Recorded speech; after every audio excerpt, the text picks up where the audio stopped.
生，医生，医生，求求你们救救我妈妈！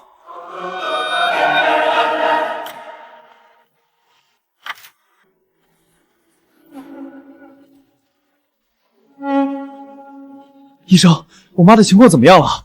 幸亏送来的早，病人目前情况稳定，后续治疗只要跟上，以后就不会复发了。谢谢医生，谢谢医生。不用客气，小伙子，你记得交一下手术费，一共5万块钱。好，我现在就去取钱。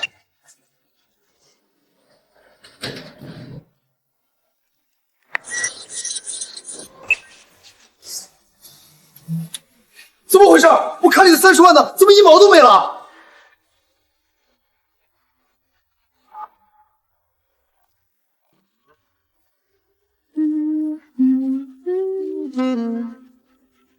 这时候打什么电话，真扫兴。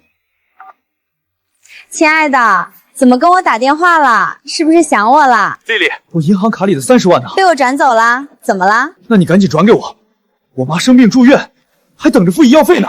什么？阿姨住院了，急需手术费？这么大的事儿，你怎么不跟我说呢？别说30万，就是300块，我都不会转给你。王丽，你什么意思啊？实话告诉你吧，那30万早就被我花光了。你妈住院关我屁事儿。还有，既然你现在已经没钱了，那就分手吧，穷鬼。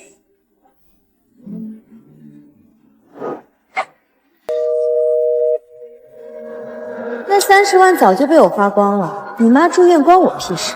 还有，穷鬼。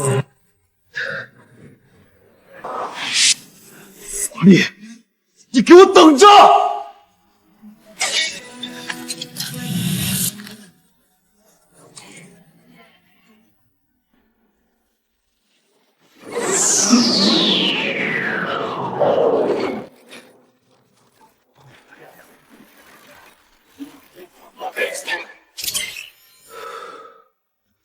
我去，大哥，你分手归分手，冲我 ATM 机发什么火？你是 ATM 机？我去，我君子吃多了 ，ATM 机变成人了。不是大哥，被转走30万还被踹了的人是你，咱俩谁才是真正的 ATM 机啊？我叫张伟，几分钟前差点被 ATM 机揍了一顿，因为我觉醒了异能，所有东西在我眼里都变成了人。是的，你没听错，所有东西。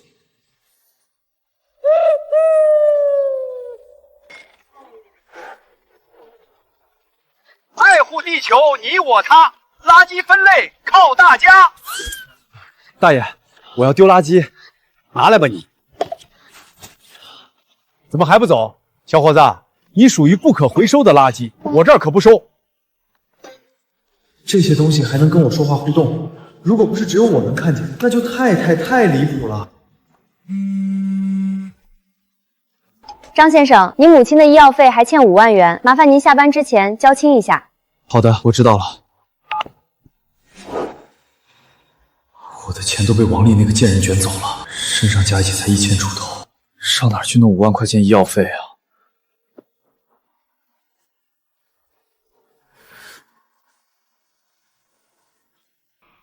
有了！既然觉醒了异能，为什么不试试用异能赚钱呢？老板，我买刮刮乐，架子上有，你自己选。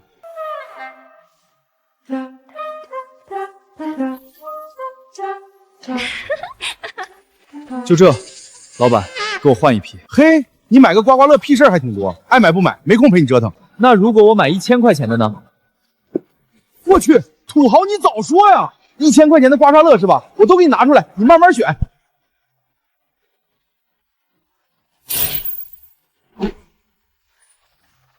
帅哥，刮我，刮我，刮我！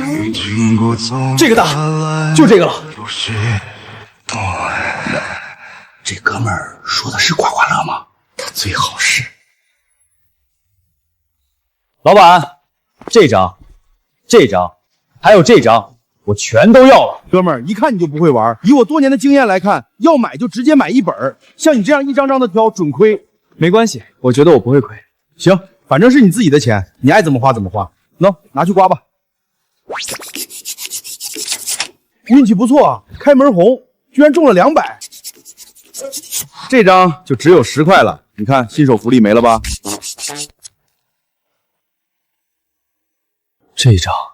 这张怎么了？我去，这张特等奖5万！什么？这才3张就中了5万，这还有一堆剩下的没刮呢。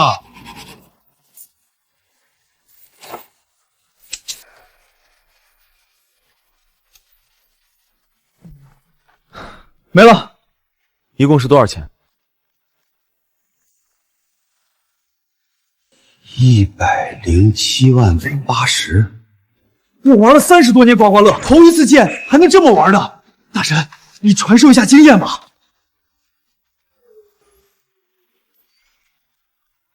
这刮刮乐啊，一定要选大的刮，我言尽于此，你们自己体会。老板，80块钱给你免个零，107万，兑奖吧。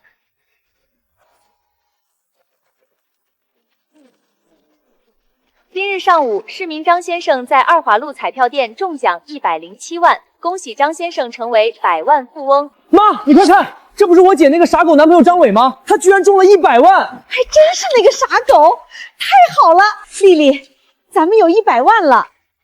可是我刚把他给踹了。什么？你把他踹了？他不是刚给你买了个最新款的 iPhone 手机吗？上午他给我打电话说他妈住院要钱，让我把30万转给他。我想着既然从他身上榨不出钱了，那就把他给踹了呗。谁知道他扭头就中了100万，真是气死我了。这可怎么办啊？要是我姐没把他踹了，这100万就是我们的了。说你傻，你还真傻。你姐把他踹了，这100万就跟咱们没关系了吗？妈，你的意思是？你姐和他谈了2年恋爱，能是说分手就分手的吗？就算真分手了，那也不能让他白玩吧。女人的青春是无价的，要他100万不过分。没错，我只要提复合，他肯定跟个狗一样来舔我，这100万也一定是我们的。是107万，我可不给这傻狗抹零。恭喜张先生成为100万富翁。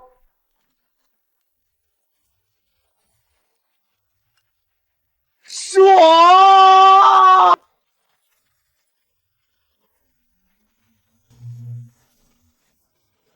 我去，怎么又是你？大哥，你见过我？你还装是吧？就换了身西装，连名牌都忘了换，还说不是你？西装名牌，那是和我一个流水线生产出来的双胞胎兄弟啊！大哥，你行行好，帮我们哥俩团聚吧！放开！不放！放开我！我要取钱啊！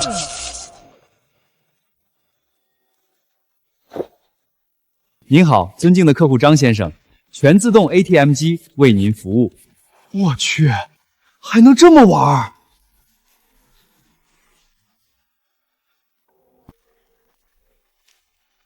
姐夫，快回头，是我德发呀！王丽，我们已经分手了，你们还来干什么？小伟啊，你和丽丽都是年轻人，年轻人吵架很正常。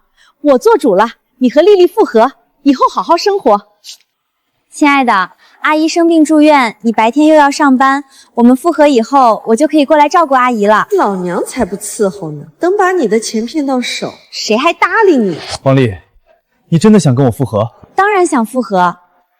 好，想复合可以，先把我的30万还给我，否则……张伟，你都有100万了，还在乎那30万做什么？小伟啊，你和丽丽早晚是要结婚的，这钱何必分什么你的我的？要我说，都是我们，不，都是你们的。去你的！你们不就是盯上我手里的100万了吗？尤其是王丽，你这个拜金女，我告诉你，想要我的钱，吃屎去吧！张伟，你一个舔狗，居然敢骂我！姓张的，今天不把这100万全都交出来，你看我们怎么收拾你！是107万。对，107万，1分钱都不能少。你们是傻子吗？钱在我手里，我不给你们还能抢不成？张伟，这钱你要是敢不给，那我们就告你诱奸，先送你进去蹲个3年。那你们报警吧，我就不信会有人信这种鬼话。喂，我要报警。对，就在人民医院大厅。张伟，你还是太年轻了。天底下没有女孩会拿自己的清白开玩笑。你猜别人信你还是信我？白玩了我姐2年，收你107万已经是便宜你了，赶紧给钱，否则你就等着牢底坐穿吧！你们真是太无耻了！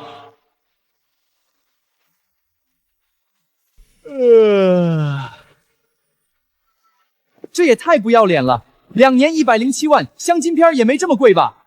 你是主人，我是你送给这拜金女的 iPhone 17 Pro Max 原锋蓝 1T 版啊！靠，连你都看不下去了吗？主人，你就不该把我送给王丽这个拜金女，你不知道她根本就是把当成了提款机。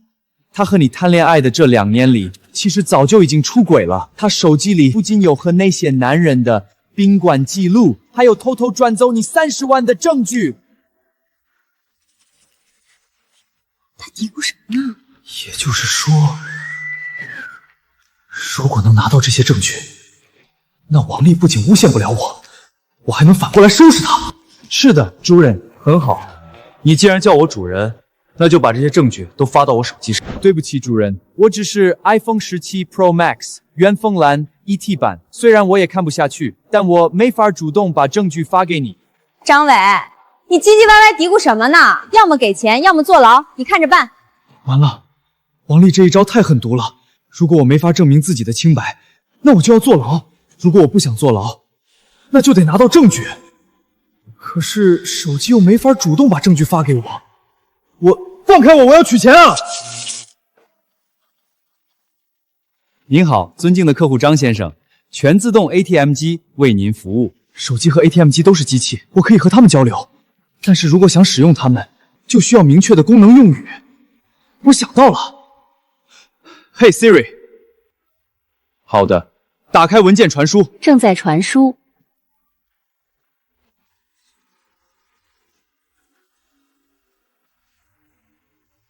谢了，好鸡门。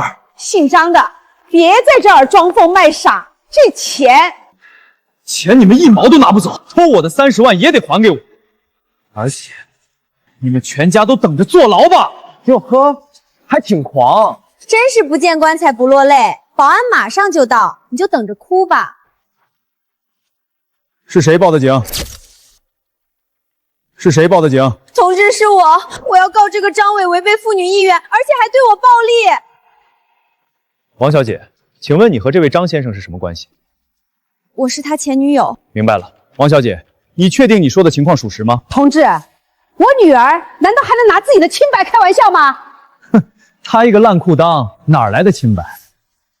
张伟，你胡说什么呢？谁烂裤裆？说话要讲证据，没有证据的话，我从来不会乱说。两位冷静一下，法律是公正的，事实证据面前容不得半句谎言。我们不会冤枉任何一个好人，也不会放过任何一个坏人。我作证，我亲眼看到张伟对我女儿用强。我也能作证。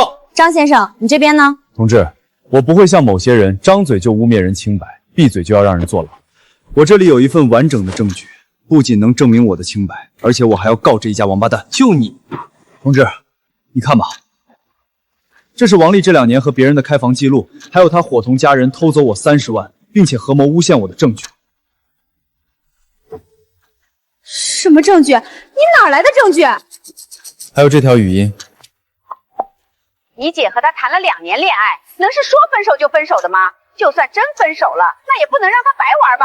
女人的青春是无价的，要他100万不过分。同志，我们不报警了，我们现在就走。站住！你们现在不仅构成了诬陷罪、财产侵犯罪，而且还报假警，属于情节极度恶劣。麻烦跟我们走一趟吧。张先生，你做得很对，对付这种人一定要收集好证据，否则就真是跳进黄河都洗不清了。同志，那我的30万，放心，有我们在，1分都不会少你的。感谢同志，回头我一定送你们一个大大锦旗。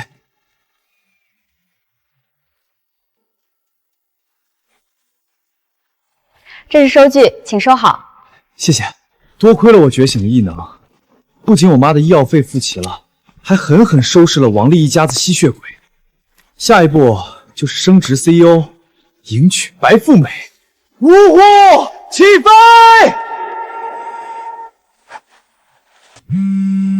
张伟，你的事儿办完了吗？办完了赶紧来公司。郝经理，我不是请了1天假吗？让来就来，公司下午要入职一批新人，正好给你封个美女助理。还有这种好事儿，我马上就到。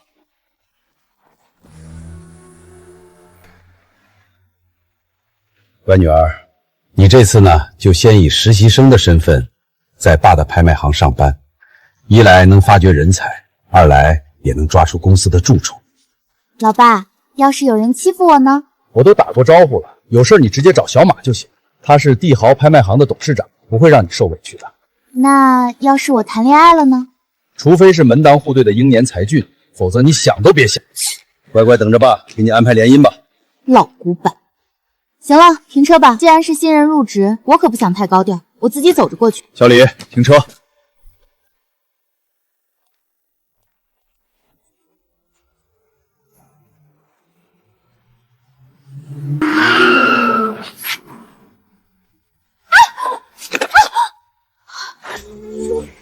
大白天，劫贼，这还是现代吗？不是，有人抢劫，大家帮帮忙啊！你们快帮我抓住他！美女，你还是报警吧，这人光天化日之下都敢抢你的包，肯定很凶残，我们可不敢帮忙啊。包里有我妈留给我的遗物，万一有什么闪失，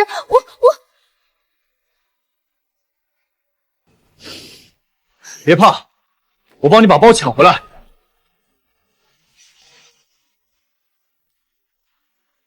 想英雄救美，关键你也得硬件跟得上啊！你骑共享电车，连人家尾气都吃不到，那可不一定。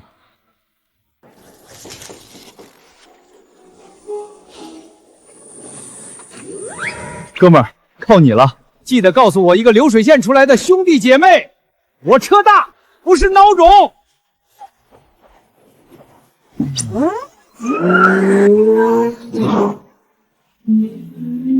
不是吧？这破电车能跑150？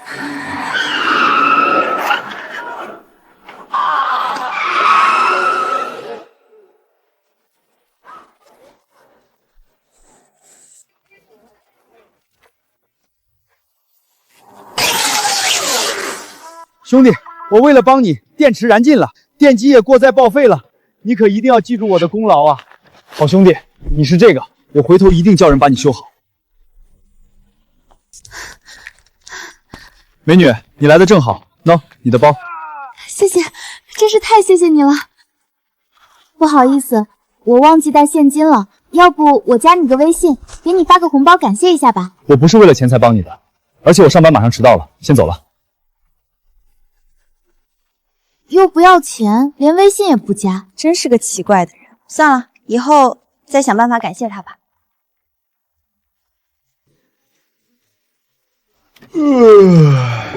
郝经理不是说要分配美女助理吗？怎么人还没到？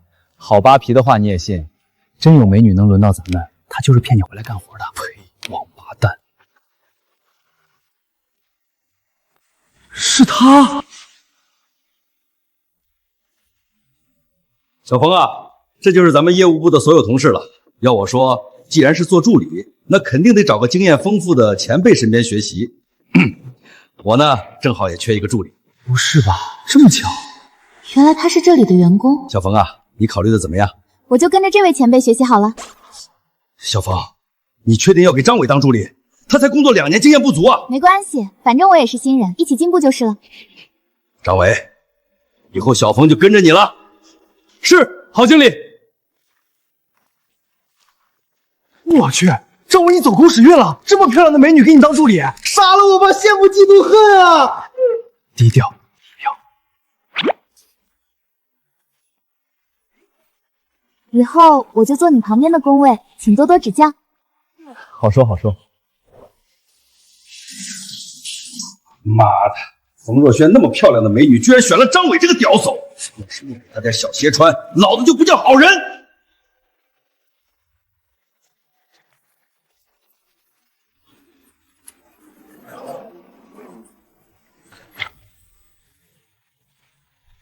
我去，你别说变就变，怪吓人的。这个好人洗手从来不关水龙头，老子最不爽的就是这种浪费水资源的王八蛋。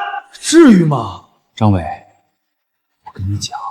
这货计划要阴你，我全都听见了。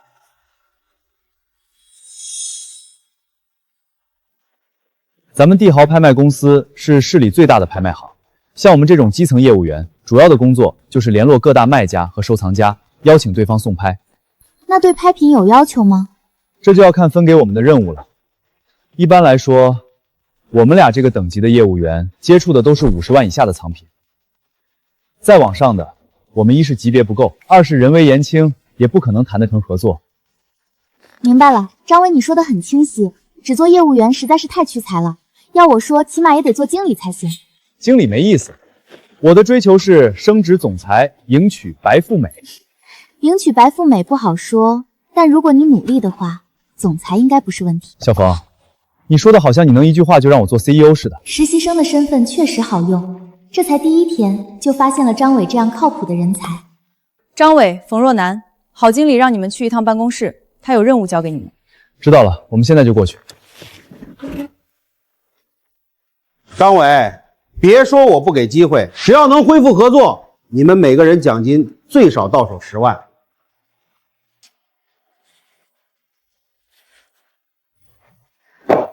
郝经理，这合作好像有问题吧？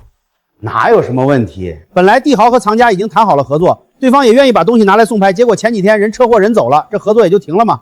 你们过去只需要做思想工作，很容易就搞定了。真有这样的好事，为什么会找到我们？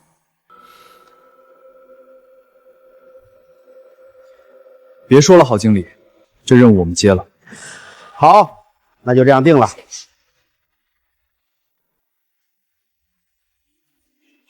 张伟，我总感觉郝经理在刁难你。不用感觉，郝拔皮就是在刁难我。完成合作奖金不一定有，但完不成他一定会开了我。那你为什么还要答应呢？也是，没了工作就没收入，你害怕也很正常。不，我不是因为怕丢工作才认了这份工作。我都觉醒了异能，还会怕有没有工作？那是什么原因？你现在是我的助理，如果我被开了，那郝拔皮一定会想办法占你便宜。原来他是为我着想。明天的这笔合作，你有信心能谈成吗？信心谈不上，但不试试谁知道呢？我相信以你的能力，绝对能做到。那就借你吉言，明天见。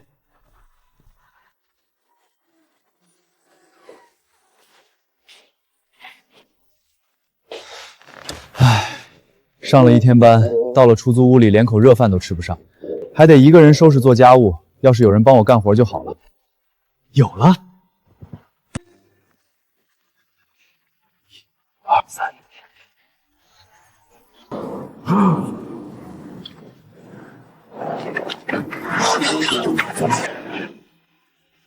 欢迎皇上回家，皇上辛苦了。皇上要给您准备晚饭吗？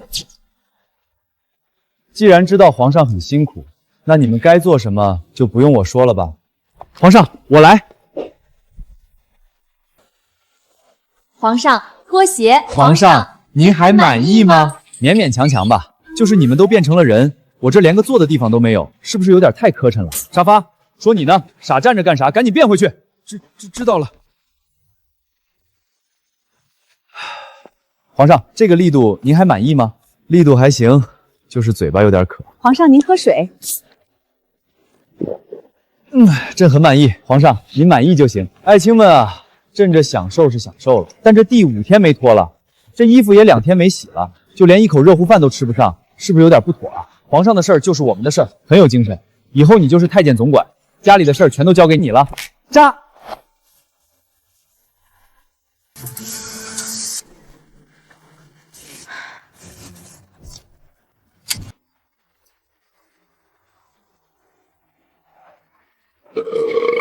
爽！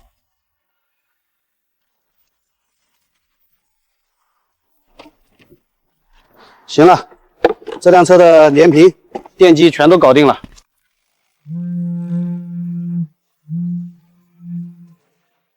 喂，若楠。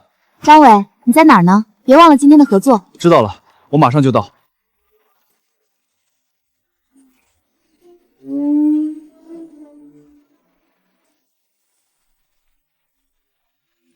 张伟，我已经看完资料了。宋家家主去世之后，现在管事的是他的遗孀，也就是许红颜。许红颜性格强势，合作恐怕很难恢复。只要那件宣德炉还在许红颜手里，无论如何，咱们都得试试。希望事情能顺利一些吧。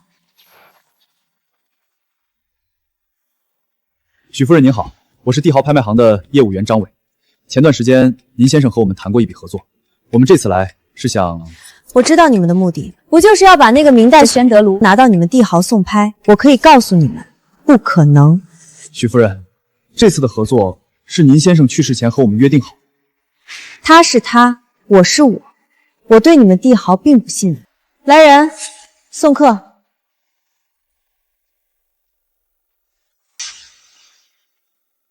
来人，送客。可是，许夫人，您是觉得500万的估值太少了，所以才不满意吗？2个小小的业务员就敢来找我许红颜谈合作，帝豪未免也太看不起我了。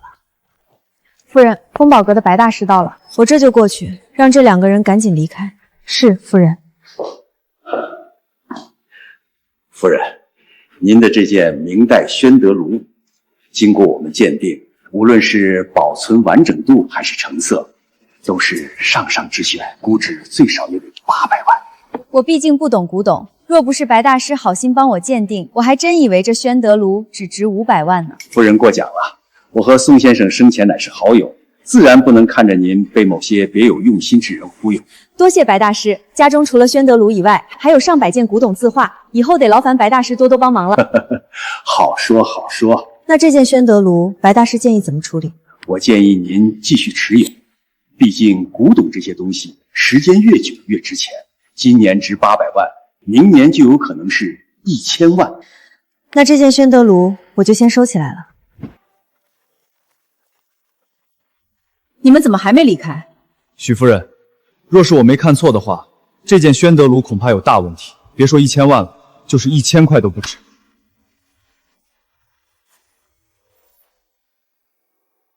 说估值500万的是你们，说1000块都不值的也是你们。你们帝豪的人口气都这么狂吗？原来是帝豪拍卖行的人，那就怪不得了。许夫人，你有所不知，所谓的拍卖行为了促成合作，想方设法的压低古董真实价值，谋取利益，这些人什么话都说得出来。张伟是吧？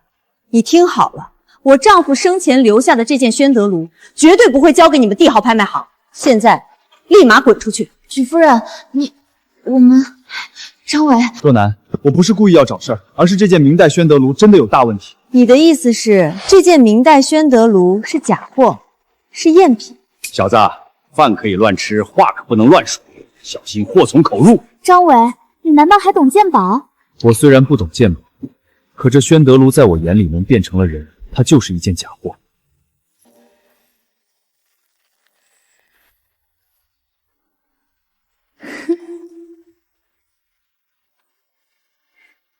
帅哥，你怎么知道奴家是个赝品？废话，你上半身穿汉服，下半身穿丝袜，不用想都知道，肯定是用现代工艺品造假底座拼接上去。帅哥，你说话好让奴家伤心。假与真其实都是一样的。这哪是个假货啊，分明是个骚货。张伟，你念叨什么呢？什么假的、骚的？许夫人，这种人我见得太多了，故意博人眼球，赶紧让人把他赶出去。这位白大师，我只说了这东西有问题，你就这么大胆？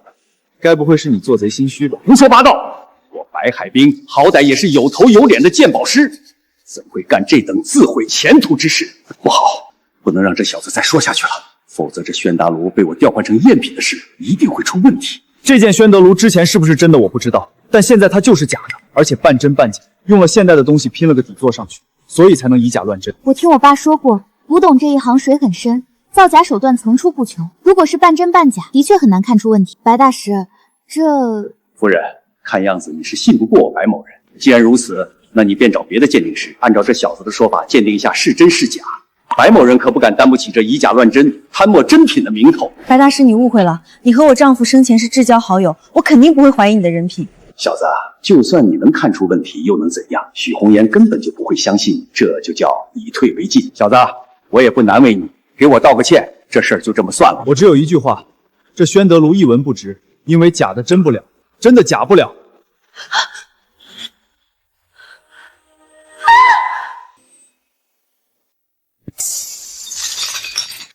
白大师是吧？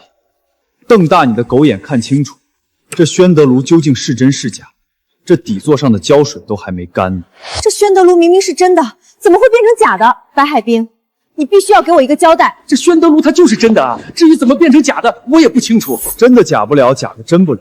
至于真品究竟在何处，我想应该就在白大师你的风宝阁里吧。许夫人，不如直接派人去一趟风宝阁，到时候人证物证俱在，看他还怎么狡辩。许夫人，是我错了，我一时贪心，你放过我吧，我真的再也不敢了。姓白的，我问你，宣德炉究竟还在不在你手里？7天前就已经被我给卖了。好你个白海冰，我本以为你和我丈夫是好友，所以才相信你的人品，现在看来是我看走了眼，把他送交给警察，我要他牢底坐穿。我不想坐牢，我知道错了。许夫人，您不要生气了，虽然这件宣德炉是找不回来了，可最起码看清了白海冰的真面目。要是还被蒙在鼓里，恐怕你手里的古董最后都会被调包。要怪也只能怪我太轻易相信别人，倒是你们，先前是我态度不对，我在这里向你们道个歉，希望你们不要放在心上。许夫人太客气了，既然事情已经了结了，那我们就先告辞了。等等，许夫人还有什么事吗？你们帮了我这么大的忙，于情于理我也应当报答你们。虽说那宣德炉是没了，可我丈夫生前依旧有着众多藏品，这面墙上的古董随你们挑。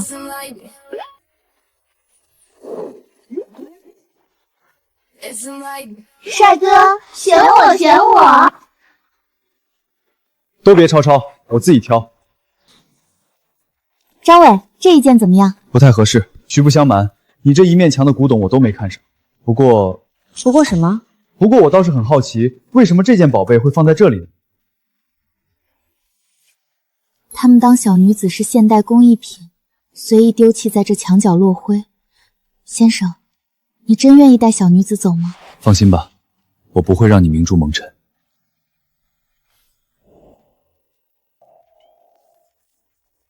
这花瓶不是什么宝贝，只是个现代工艺品而已。张先生还是再选一件吧。许夫人有所不知，这可不是什么工艺品，而是明代的官窑白瓷美品。虽说我不知道市场价值，但肯定不低。许夫人要是信得过我，我就带走这件宝贝拿去送拍。连白海冰这样的人都会因为利益铤而走险，我已经不敢再相信别人了。不过如果换成张先生，我倒是觉得你是个真正值得相信的人。张伟，你以前怎么不告诉我，你居然还懂鉴宝？我可不懂鉴宝，只不过是瞎猫碰上了死耗子，碰巧见过类似的东西而已。你真以为我是什么鉴宝大师啊？不管了，反正合作已经达成了，咱们现在就回去交差。郝经理要是知道你这么厉害，肯定会惊掉大牙。可是咱们怎么回去呢？美女，不知道我这辆共享电车能不能获得你的青睐呢？那就要看你努力了。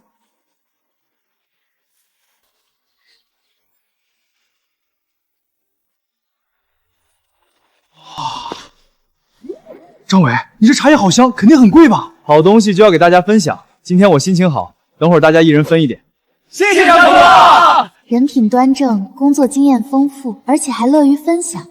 看来我让马叔叔给他升职是对的。上班时间嚷嚷什么呢？一个二个的，还想不想干了？好香的茶叶，张伟，这是你带到公司的？是我带来的。就只会搞这些歪门邪道，交代给你的任务肯定没完成。不过也是。人家许红颜许夫人那是什么人物？也是你一个小小业务员能搞定的。别说是谈成古董送拍合作了，就是连门估计都进不去吧？不好意思，门我进了，任务也谈成了，就连这茶叶都是许夫人送我的。对了，一杯200，谢谢惠顾。一杯200，你抢钱呢？而且你怎么可能搞得定许夫人呢？若楠，把东西拿出来吧。明代官窑白瓷瓶，我刚刚查过了，保守估值800万。800万的明代官窑白瓷瓶，500万的宣德炉都能分我和若楠20万奖金，这800万的白瓷瓶奖金得有多少啊？若楠，你数学好，你帮我算算呗。按照公司的奖金制度，应该是40万。我去，张哥牛逼啊！这种级别的合作，经理级别都搞不定，张哥也太厉害了！40万奖金，想想都爽死了。张哥要是经理就好了，这样我就能跟他混了。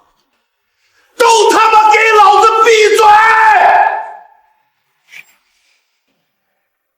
张伟，虽说你为我们帝豪谈来了价值800万的花瓶送拍，但交给你的任务分明是一件500万的宣德炉，货不对版，你依旧没有完成任务。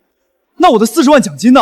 功过相抵，40万奖金当然不会有。凭什么？对呀，凭什么？这可是800万的花瓶，而且还只是保守估值，这不比500万的宣德林牛逼多了？咱们帝豪拍卖行根本没有什么功过相抵的说法，这就是欺负张哥。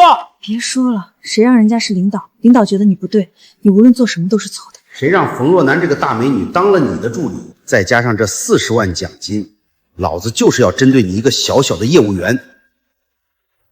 张伟，好好干，我看好你，下次只要你认真完成工作，升职加薪都不是事儿。不用等下次了，我看就这次吧。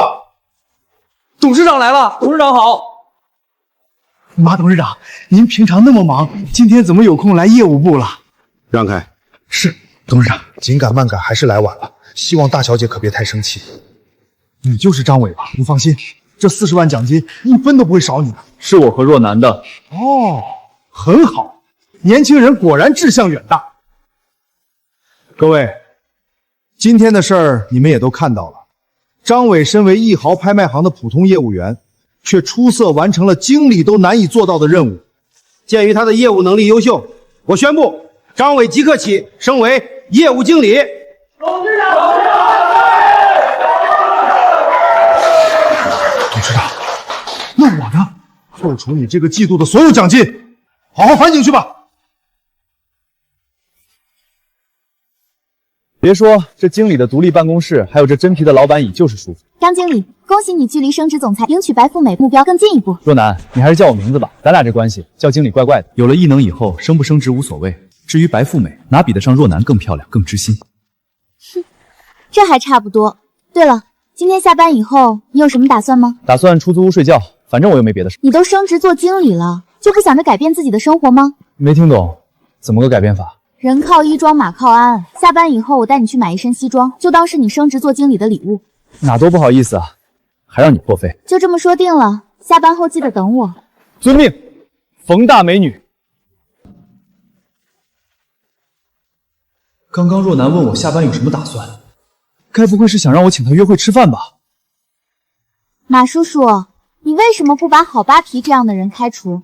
大小姐，这好人是咱们帝豪拍卖行的老员工了，虽说这次的确有错在先，但也到不了被开除的程度。而且这不是罚了他今年的奖金吗？好吧，马叔叔，那这次就算了。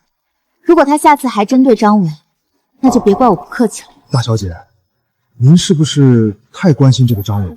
张伟是帝豪的员工，帝豪是我爸名下的产业，4舍5入他就是我的员工，我关心自己的员工有问题吗？当然没问题。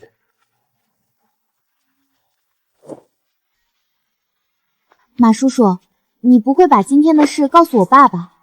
放心，我绝对不说，除非你爸主动问我。郝经理，这是我送你的礼物，希望你喜欢。张伟，你会好心给我送礼物？这玩意儿里面该不会装了窃听器吧？郝经理，你短剧看多了吧？这才半天功夫，我哪来的时间给你弄个窃听器放里面？而且私放窃听器是犯法的。看来张经理送这东西是想跟我握手言和了。废话真多，你就说要不要吧，不要我拿走。到我手里的东西就没有再拿走的说法。张经理，你的礼物我收下了，没事的话，请你出去。行，那我走了。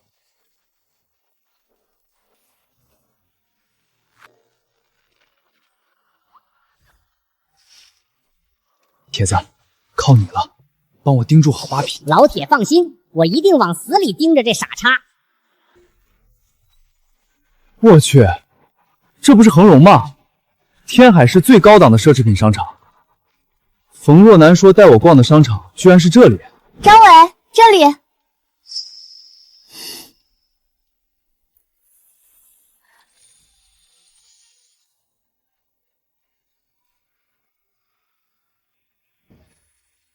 你确定要在恒林给我买一身西装？你的奖金才20万，给我买身西装估计都得花去一半，要不还是别买了吧。不行，你就算升职做 CEO， 可要是连一身得体的西服都没有，拿什么吸引白富美？就由我们这个人美心善的小助理帮你改头换面吧。若男说的也对，不过他送我西服，那我也得送他个名牌包包。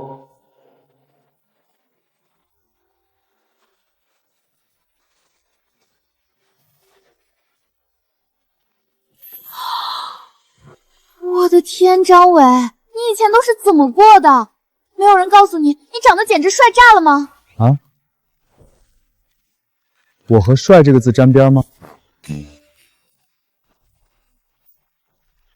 若男，谢谢你送我的西装，以后谈合作的时候，我就可以穿得更体面一点了。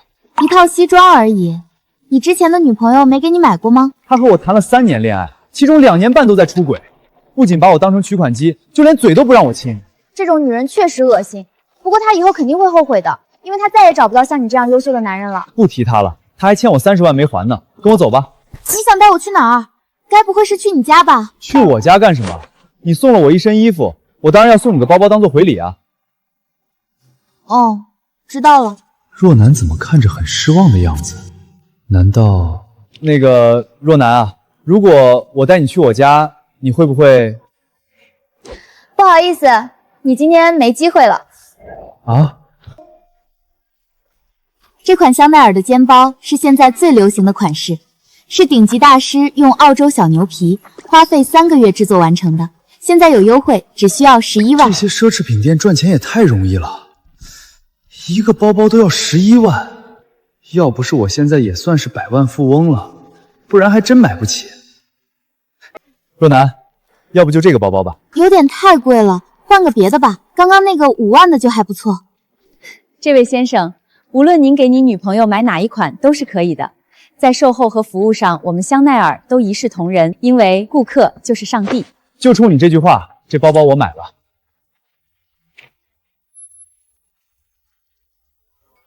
等一下，这个包包我要了。好帅的男人，可惜女朋友太漂亮，估计抢不到墙角。你是许燕？帅哥，你认识我？是我啊，张伟，咱们是大学同学啊。想起来了，老娘还以为是哪个又帅又多金的富二代呢，没想到是你这个穷屌丝，真是晦气。张伟，你和他有过节吗？没有。平白无故，你有什么资格骂人？这就是最新款的那个包包，真精致啊！这个包包是我们先看上的，看上又能怎么样？别拿你们的存款来挑战我的零花钱，而且这可是13万的包包，你以为他真能买得起啊？帮我刷卡。这个包包我看上了，你这穷鬼不许买！老子自己的钱，爱怎么花怎么花，你管得着吗？你有钱，吹什么牛逼呢？你跟王丽谈了2年，他还能让你攒下钱？算了，懒得跟你们这种底层废话，见识下什么是真正的有钱人吧。刷卡。不只是这个包，还有这一面墙的包，我都要了。还有这2个包包太便宜，不符合我的身份，帮我退了。许小姐，您是老客户了，请您稍等，我先给您办理退款。张伟，别跟这种人生气，咱们走吧。我也没听说许燕有什么正经工作，怎么突然就变得这么有钱了？这么多的包包，少说也得上百万，她哪来的钱？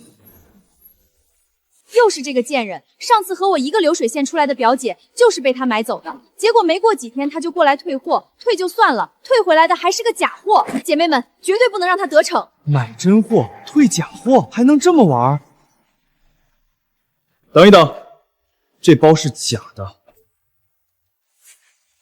你这穷鬼说什么呢？什么假的？老娘什么身份？怎么可能退假包？先生，这位许燕女士经常在我们柜台买包，请不要污蔑我们柜台的老客户。张伟，包包和古董鉴定不一样，就是专业的鉴定师也很难分出真假。听到没有？饭可以乱吃，话可不能乱说，否则我告你诽谤。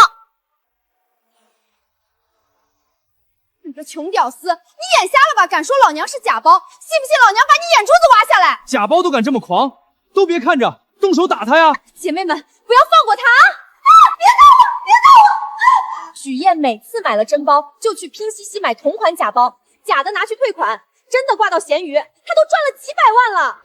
这位小姐，你刚刚说许燕是你们的老客户，经常在你们这里买包，对吧？没错，许女士应该买了上百个包包了。那你现在就报警吧，她拿假包退款，真包转卖，从中获利起码数百万。你上闲鱼搜一下她的账号，全都清楚。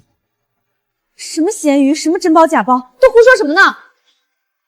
包还没买，这么着急走做什么？我突然想起来家里的燃气没关，赶紧让开。许燕，你这个诈骗犯，你完了，等着被起诉坐牢吧！不要起诉我，不要起诉我，我不是诈骗犯，我只是想变成有钱人，我不要坐牢，我还年轻啊。求锤得锤，希望他出狱以后能重新做人吧。张伟，你怎么知道许燕买真包退假包？明明你们很多年没见，却好像你无所不知一样。如果我说是店里的包包告诉我的，你会信吗？要是你能和包包说话，那你送我的这个包包现在在说什么？帅哥，信不信你现在亲他一下，他不会生气。你的包包说什么？他说如果我现在亲你，你不会生气。张伟，你真不要脸！若楠，你听我解释啊，真是你的包包说的。若楠，我……别说话。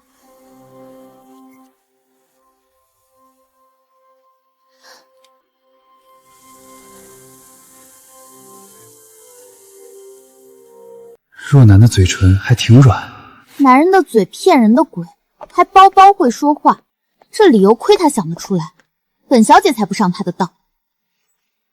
老爸，马叔叔，这么晚了，你们还在谈生意啊？那我先回楼上睡觉了，再见。站住！老爸，又怎么了？你和那个叫张伟的小子是怎么回事？让你给冯家发掘人才，没让你给冯家发掘女婿。马叔叔，怎么回事？不是说好了你不会告诉我爸吗？我是没主动说，可冯先生主动问我呀，我敢不说吗？老爸，你听我解释。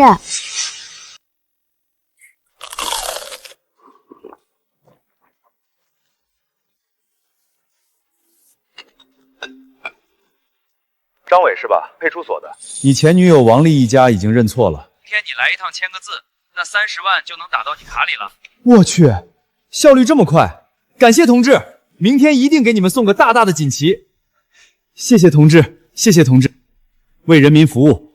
有问题不要慌，人民公布为人民。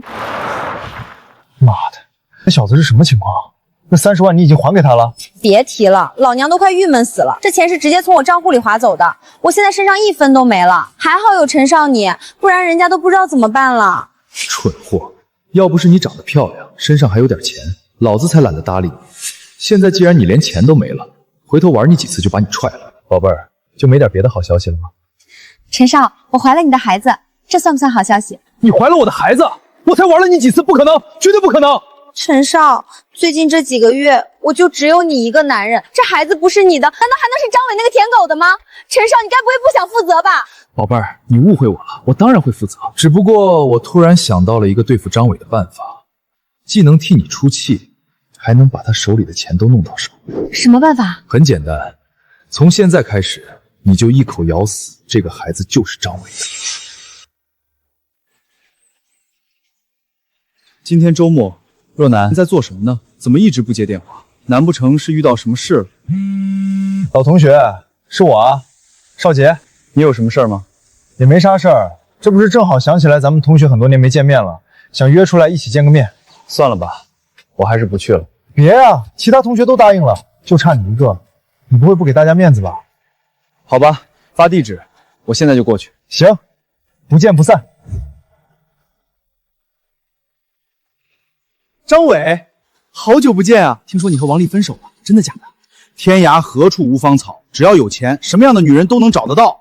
怎么就你们几个？陈少杰呢？张伟，不好意思啊，刚提的新车不太习惯，没吓到你吧？我没事儿。这么多年，你这人还是那么大度，可以，我就喜欢你这性格。不愧是陈少，大学的时候就是风云人物，毕业之后连 X5 都说提就提。陈少，这 X5 得多少钱啊？没多少钱，最新款的宝马 X5 顶配，落地价也就100来万，对我而言洒水了。张伟，你怎么不说几句好话？陈少要是心情好，说不定还能指点你呢。如果没有别的事儿，那我就先走了。别着急走，好戏马上就开场。张伟，我怀了你的孩子，你却和我分手，你还是个人吗？我去，怀了张伟的孩子，这也太劲爆了吧！张伟真是畜生啊，让王丽怀孕，还把王丽给踹了，这不是始乱终弃吗？早说啊！王丽长得那么漂亮，她张伟不要，我要啊！王丽，你说这话不觉得可笑吗？陈少，你看他还是死不承认。张伟和王丽这事儿，我本来不想管的，可大家同学一场，我必须站出来主持公道。陈少，你又有钱又有本事，我们都听你的。王丽虽然有错，但怀了张伟的孩子，怎么着都能被原谅。而张伟呢，你虽然也受了一肚子气，可看在孩子的面上，你就大度一点吧。我大度？我凭什么大度？就凭他肚子里的孩子。张伟，我已经做过检查了，是个男孩，胎心3月，发育正常。还是个男孩？这我要是张伟，就是看在这个孩子的份上，我也会原谅王丽啊。张伟，大家都是男人，你和王丽一个女人计较什么呢？不是你们有毒吧？王丽说她怀我的孩子，你们就真信了？你的意思是你不想负责？你看我像是傻子吗？同学们，你们评评理，张伟实在是太过分了。王丽和他才分手2天吧，他就翻脸不认人，以前怎么没发现他是这样的人渣？连自己的孩子都不认，真他妈不是男人！大家安静，听我说几句。你就算不打算管王丽，但孩子是无辜的。这样吧，你出一笔抚养费、安置费，给大家一个交代。疯子，我给你个球交代。张伟，王丽现在没钱没工作，根本就养不活肚子里的孩子。你要是不出钱，今天你就别想走。同学们，求求你们帮帮我吧！必须得给抚养费。我也支持陈少，支持王丽。张伟，你真是掉钱眼子里了。我他妈说了，这孩子不是我的。你们既然这么道貌岸然，为什么自己不出钱？张伟，我本来想和你好好商量，没想到你说话居然这么过分。我去，还得是陈少啊！张伟，乖乖出钱，否则大家连同学都做不了了。幸亏有陈少出来主持公道，不然真让张伟这王八蛋给得逞了。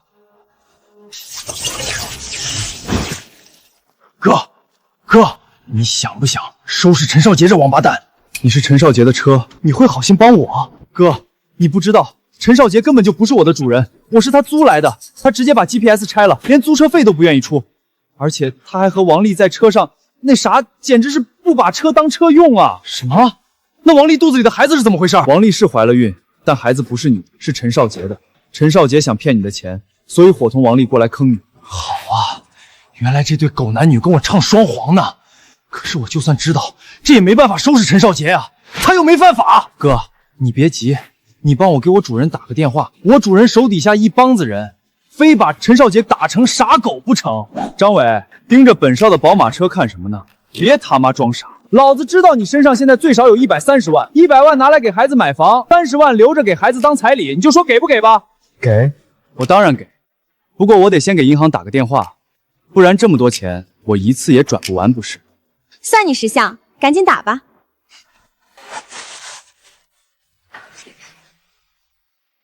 张伟，你这都过去10分钟了，孩子的抚用费、监管费，你什么时候转过来？不好意思，我1毛都不会转。你他妈什么意思啊？你刚刚没给银行打电话？一个租车不给钱，拆了 GPS 当自己车用，一个嫌贫爱富的渣女，连肚子里的孩子都不知道是谁的，真是天生一对，绝了！什么租车？你阴阳怪气说谁呢？张伟，我肚子里的宝宝就是你的，你别污蔑我。你们真以为我不知道你们打的什么算盘？王丽怀孕了，而陈少杰这个王八蛋不想负责，所以就想来坑我。我告诉你们，门儿都没有。陈少和王丽想要坑张伟的钱，这不对吧？陈少明明那么有钱，没听张伟说吗？根本就不是富二代，连车都是租的，还拆了定位，这是犯法的。我去，人怎么能坏到这种程度？这不是王八！我他妈闭嘴！张伟这屌丝就是仇富，他故意往老子身上泼脏水，你们信他，还不如信秦始皇打钱呢。我去，个十百千万，10万百万，张伟居然有150万，都是刚毕业的大学生，他凭什么这么优秀？哥，带带我。我的确不是什么有钱人，但陈少杰，你说我仇富，那就证明一下你究竟是不是所谓的富人了。我的钱从来都不存银行，都是现金。你个屌丝懂吗？那就把你这辆刚提的最新款宝马 X5 行驶证亮出来呗。你不会连这个都不带吧？陈少，你快把行驶证拿出来，打这个屌丝的脸啊！你闭嘴，这里没你说话的份儿。陈少杰，你该不会被张伟说中了？这车真是你租的吧？让你闭嘴，你耳朵聋吗？老子还有事儿，先放你一马。你这穷屌丝，敢污蔑老子，回头指定没你好果子吃。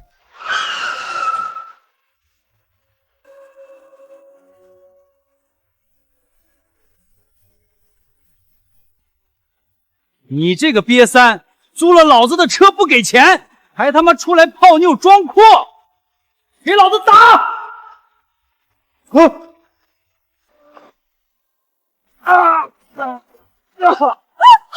我去，还真被张伟说中了。陈少杰真的那么无耻？我呸！还什么陈少，没钱还出来装逼，连张伟一根毛都不如。看看人张伟，这才叫低调。别打了，别打了，王老板，我知道错了，我再也不敢了。偷老子的车出去装逼也就算了，还他妈在老子的车上睡女人！3天之内，你要是不赔老子100万，老子拿你打地基！谢谢你兄弟，不是你的电话，老子到现在还被蒙在鼓里，不知道怎么称呼，在哪里发财？张伟，帝豪拍卖行的经理。帝豪拍卖行，张经理真是年轻有为啊！操，帝豪拍卖行可是咱们市最大的拍卖行，张伟竟然在帝豪上班，而且还是部门经理，我真是服了。我往帝豪投了18次简历，1次都没过。早知道张伟是帝豪的经理，我一开始就该抱上大腿啊！张伟，你真的是帝豪的经理，我们还能重归于好吗？不好意思，我嫌脏。年薪100万骑电车，什么叫低调？这才叫低调！兄弟们，走！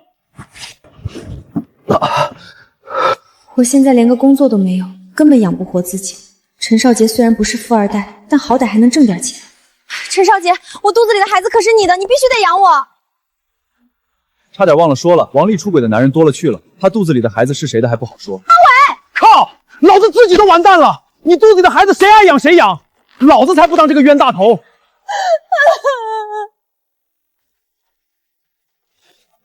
若楠，若楠，你为什么不接我电话呢？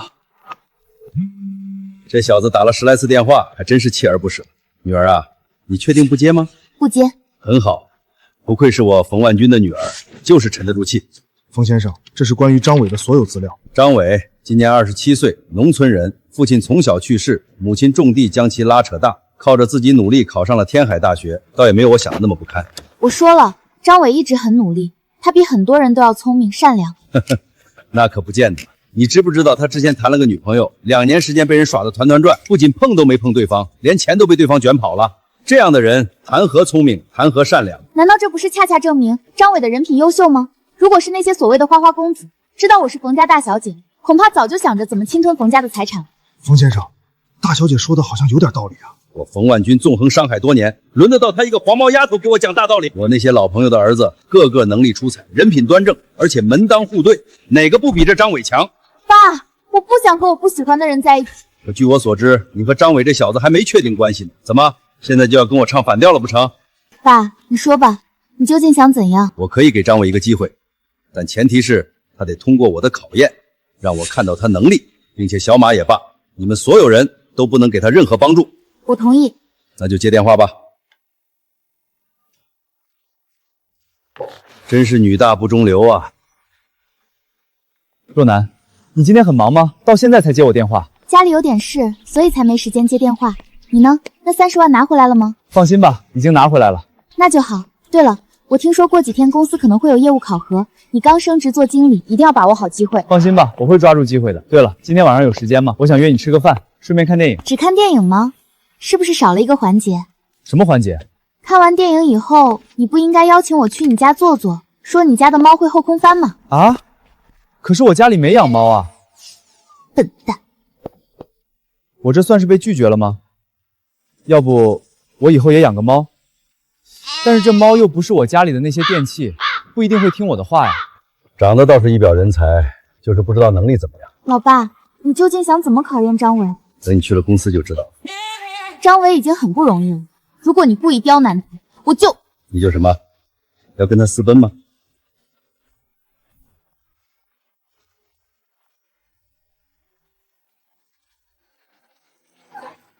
海 A 88888，这是哪个大人物的车？光这车牌都得上千万了吧？既然人都已经到齐了，那我就简单讲几句。鉴于今年业务发展迅速，所以公司打算调整优化，要选出一位新的总裁，负责领导整个帝豪拍卖行的所有事宜。选新总裁？我去，这不得年薪1000万起步啊！升职加薪做 CEO， 原来不是梦啊！想啥呢？做 CEO 也得你有那个本事啊！这位置给你，你能做好吗？不知道谁那么幸运能被选中做 CEO。还用想吗？我在公司干了10年，这总裁位置肯定是我的。我现在宣布，张伟张伟，他刚升职做经理，现在就要做 CEO， 不是这凭什么？这就是董事长亲儿子也不能这样吧？不可能，凭什么是张伟？肯定有什么地方搞错了。张伟，你过来。郝经理，你也过来。新总裁的选拔不是儿戏，要从每个部门的经理里选出合适的人选，并且完成业务上的考核，以最终的成绩说话。马总，怎么个考核法？很简单，帝豪拍卖行是天海市最大的拍卖行，自然要拿古董来说话。每个经理都可以从财务部领取1000万的采购额度，最终看谁采购回来的古董加在一起的价值更高，谁就胜出。马董，如果只是这样考核的话，会不会有很多漏洞？说得好，如果某些人打算找藏家合作，以低价购买高价藏品达成考核目的，所有成绩都将作废，并且还要面临法律风险。张伟，恭喜你啊！你做了经理以后，又要回到我这个总裁手下干活了。郝经理，考核还没结束，你就这么自信你能赢？谁不知道我在帝豪工作的时间最久，接触的藏品最多，整个天海有名的藏家我全都认识。要是我都不行，难道你觉得你行？我上我还真行。张伟也太狂了吧！他才当了几天经理，就敢这么跟郝经理说话。郝扒皮虽说不干人事，但业务能力可是实打实的强啊。张伟本来就得罪了郝经理，这次郝经理当了总裁，肯定第一个收拾他。张伟，等老子做了总裁，你就等着被开除吧。若楠，我还是那句话，现在放弃张伟，给我做助理还为时不晚。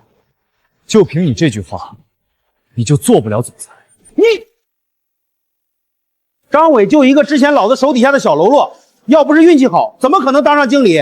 现在都敢跟老子叫板了，他以为这帝豪是他家开的吗？郝经理，张伟纯粹就是运气好，他一没人脉，二没能力。这场考核他输定了，总裁的位置一定是您的。还有那个冯若楠，他真以为张伟能护住他呀？等老子赢了考核，当了总裁，看老子怎么玩他！哼！去给我联系一下天海市的各大藏家，那些好东西可都在他们手里藏着。这次考核我一定要赢。是，我这就去联系。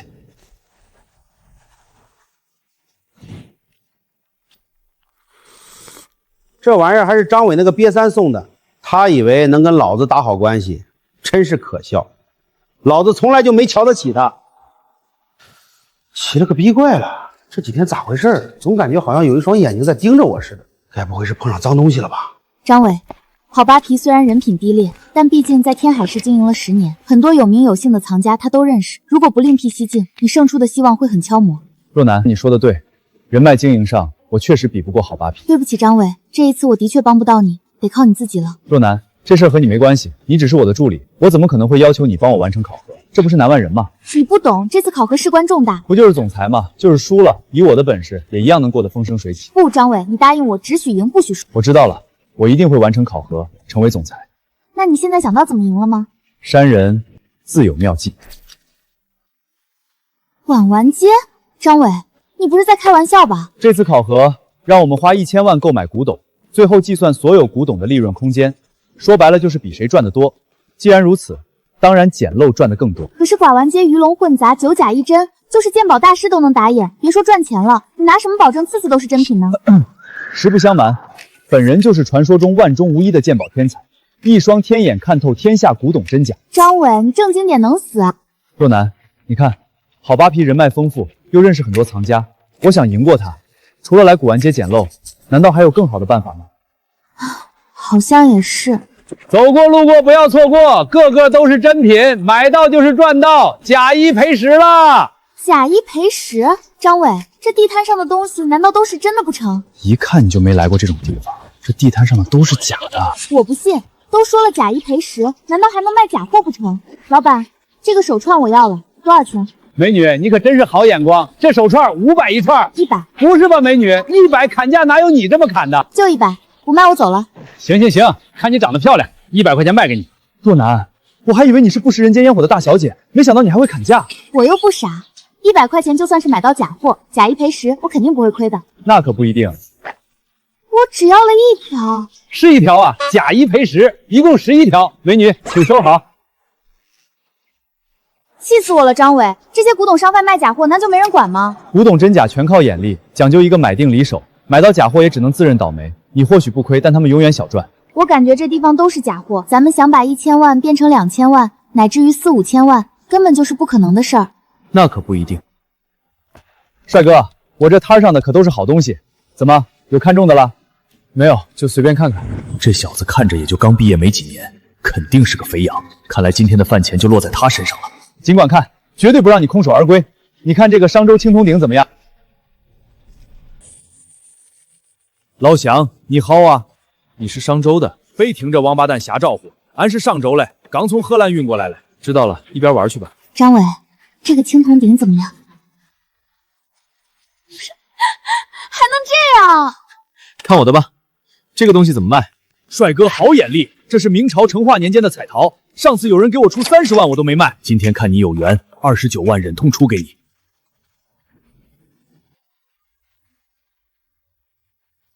人家才不是明朝的，人家是汉朝的，而且最少这个数。这么嚣张，你也一边去！这汉朝草体虽说值500万，但并不是我看中的东西。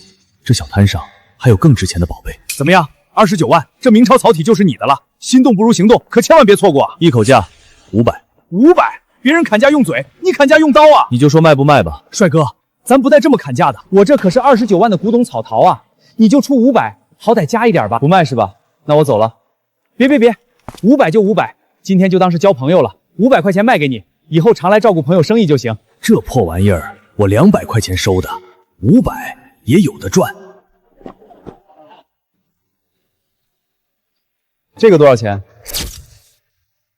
这个多少钱？这是真肥羊啊！兄弟，一回生二回熟，咱们也算是认识了。我给你报个实在价，这可是明代大师石大麦做的紫砂壶，100万，少1分都不卖。张伟，这就是个骗子！100万的紫砂壶能出现在摊子上吗？你可别被他骗了。放心，若楠，我心里有数。张伟又不懂鉴宝，古玩界又真假难辨，他现在是病急乱投医。100万太夸张了，那你说多少钱？我告诉你，你要是再说500，我可跟你急啊！500块的基础上，我再给你加这个数，50万！我去，50万，真是大肥羊啊！干完这一票，老子就有钱娶媳妇了。你错了，50没有万，50没有万，那就是50块，550块。对，多1分我都不出。不是哥们儿，你跟我开玩笑呢？你加的50块钱还没有我运费贵呢，你这加了还不如不加。好，这50就不加了。别呀，哥，有比没有强啊！说好的加50，可不能不算数啊！行，我扫你。等一等，这个紫砂壶我要了。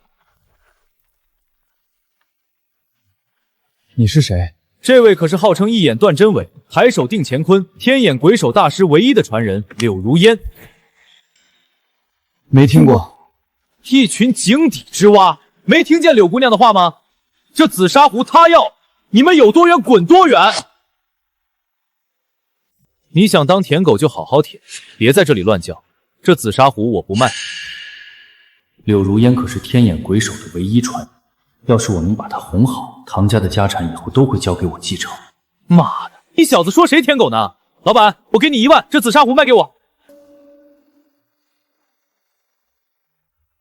哥们儿，唐家背景深厚，要不还是算了吧。你既然做古玩生意，那就应该知道先来后到、买定离手的规矩。正所谓货不卖两家，你敢不守规矩？没错，规矩就是规矩。而且我们已经付过钱了，这紫砂壶本来就是我们的。唐少，他们说的对，古玩一行有自己的规矩，这东西是他们的，我没资格做主。柳姑娘，你确定这紫砂壶真的那么值钱？最少1000万。小子，这紫砂壶本少爷志在必得，你说个数吧。1个亿。1个亿？你他妈想钱想疯了吧？没那个钱就别吹牛。1个亿，少1分都不卖。你先生，这紫砂壶在你手里一文不值，只有在我手里才能发挥出真正的价值，为何不能忍痛割爱呢？你怎么知道在我手里一文不值呢？很简单，因为这紫砂壶是假的，根本就不是石大堂的作品。假的？怎么会是假的呢？废话，500块钱的紫砂壶，别说古董，就是现代工艺品也买不到，当然是假。张伟，既然是假的，那为什么你还要买？因为这紫砂壶里藏着一件真正的宝贝。张先生，既然你也懂鉴宝，那不如我们来打个赌吧，就赌这紫砂壶里藏着的东西是何物。如果你赌输了呢？如果输了，本少爷就给你100万；如果你输了，那这东西就要让给我们。行，我赌这紫砂壶里藏着一个夜明珠。张先生很自信，只可惜自信过头了。这紫砂壶里藏着的不是夜明珠，而是一个扳指，而且还是乾隆用过的扳指。不信的话，可以用仪器扫描鉴定。用不着什么仪器扫描，现在我就告诉你，里面藏着的究竟是什么东西。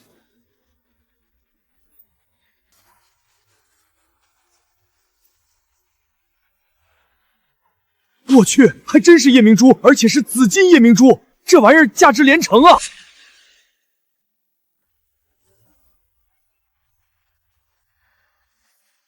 我去，还真是夜明珠，而且是紫金夜明珠，这玩意儿价值连城啊！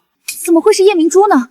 难道不应该是扳指吗？这柳如烟虽说有点本事，看出紫砂壶里藏着东西，但要说具体的还是靠猜，而我连看都不用看，直接问就成了，自然稳赢。若楠，送你了，就当做是给你的礼物。张伟，你还说你不懂鉴宝，连天眼鬼手的传人都输给你，我就知道你是最厉害的。100万，转账吧。你们别嚣张，柳姑娘只是一时看走眼，才让你们走了狗屎运。有本事咱们再比。张先生，之前是我小看了你，这次我会拿出所有本事，让你输得心服口服。下山之前我曾经发过誓，谁要是能在鉴宝方面赢过我，我就一定非他莫属。这个张伟会是那个人吗？行，我奉陪到底。不过丑话说在前头，输一次你们就要给我100万。一言为定。这件是南宋汝窑，价值800万。奴家可不是南宋之物，乃是北宋之时官窑玉制，制成于北宋宣和年间，成于雨过天晴之时。朝代错了，是北宋，不是南宋。这是明代宣德炉。又错了，这玩意儿是宣德炉没错，但是是清代仿制的，而且还是子母炉，这个是子炉，他妈还在博物馆里放着呢。这是成化鸡缸杯。好友，这玩意儿可不兴建啊，这他妈上周还在海里沉着呢，属于是非法捕捞，是犯法的。我怎么可能会输得这么惨？为什么会有人鉴宝，连制造当天的天气都能知道？这根本就是开抓！别废话，你就说你服不服吧。我堂堂天眼鬼手的传人，怎么能输给你一个无名之辈？我不服，我最擅长的不只是鉴宝，我要跟你赌石。张伟，你敢不敢赌？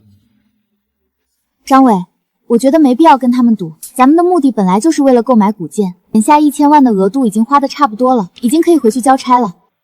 若楠，你有没有算过现在我们手上的这些古董一共价值多少钱？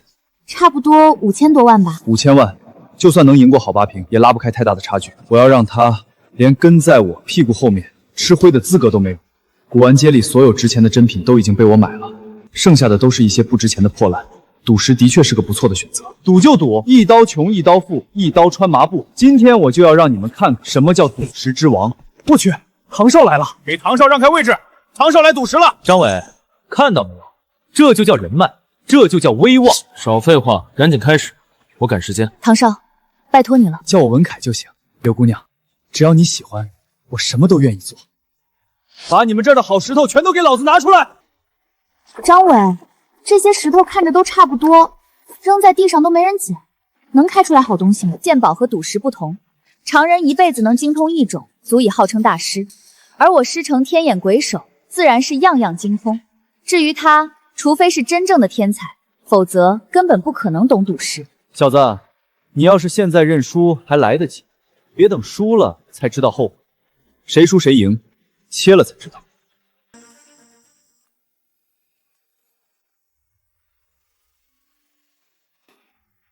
一人3次机会，这次我不和你比这些石头究竟是从哪儿来的，就比谁切出来的石头更值钱。废话真多，赶紧切。好，那就我先切。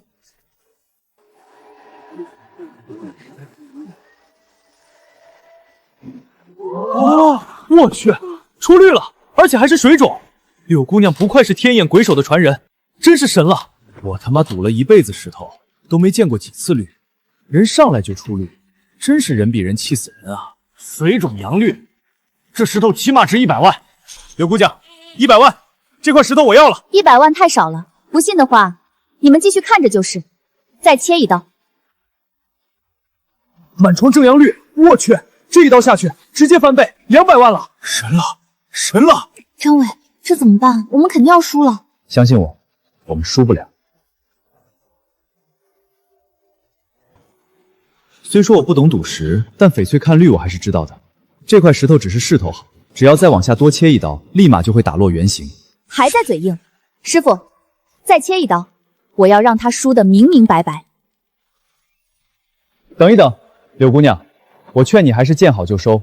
要是再切一刀，本来还值钱的石头，真就一刀腰斩了。你的意思是说，这石头只是浮绿，绿中藏瑕？别听他瞎扯，他肯定是怕了，所以才不敢让咱们再切一刀。有道理，师傅，切吧。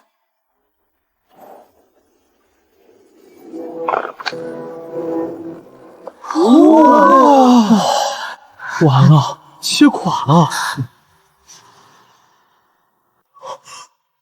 怎么会切垮了？明明是正阳满窗率啊！这一刀要是不切，那就是200万。这一刀切下去，撑死了也就50万。要不怎么说见好就收呢？这下子傻了吧？这个张伟真是邪门，一眼能看出这石头的问题，就连我师傅天眼鬼手都做不到，他难道比我师傅还厉害？张伟，你真是太厉害了，说切垮就切垮。我以前怎么没发现你比我想的还要优秀呢？低调，低调。张伟，你别得意，我这块石头虽然切垮了，但依旧值50万，而且我还有2次机会。随你，反正你输定了。第2块石头从中间开始切，一刀分成2块，不用开筐了。涨！哇！切涨了，大涨啊！太好了，我就知道会涨。正阳绿高冰种，虽说达不到最顶级的帝王绿，种水也不是最顶级的玻璃种，但已经是顶级翡翠了。不愧是天眼鬼手的传人，一刀切出了高冰种的正阳绿，而且还是这么大一块，怎么着都得500万了。刘小姐，鄙人愿意出500万购买这块翡翠。张伟，你还有什么话好说？这块石头本身就是正阳绿高冰种，我当然是没话说。但你最后一块，我建议你还是斟酌斟酌怎么切吧。没想到你也看出来了。没错，这块石头切好了起步1000万，切垮了1文不值。至于怎么切，当然是一刀切。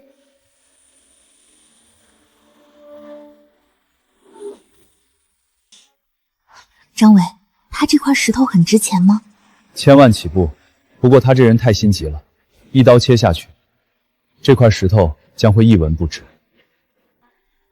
那你还好心提醒他，就不怕他赢了你？我只是不想一块上好的石头就这么毁了而已。不过他既然不听我的，那就随他去吧。就按照我说的切。切！明明人家很值钱的，为什么要这样切啊？师傅，切涨了吗？太可惜了，这块石头虽说不大，但里面的可是一块帝王绿，这一刀切下去，正好断了水种走向，当真是1文不值了。你放屁！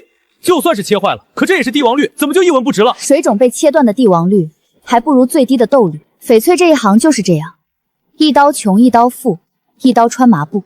是我技不如人，怪不了别人。柳姑娘，你别不开心，就算这块帝王绿切毁了，可咱们还有2块值钱的石头呢，加一起来也有600万。而这小子的石头可一块都没切呢。小子，你别得意，我刚刚可都看着呢。我们精挑细选的石头都只能切出800万，你随便挑了3块石头，难道还能切出花不成？这3块石头皮质粗糙，而且表面打光都看不出半点绿，没有任何价值。我还是那句话，谁输谁赢，切了才知道。给我切！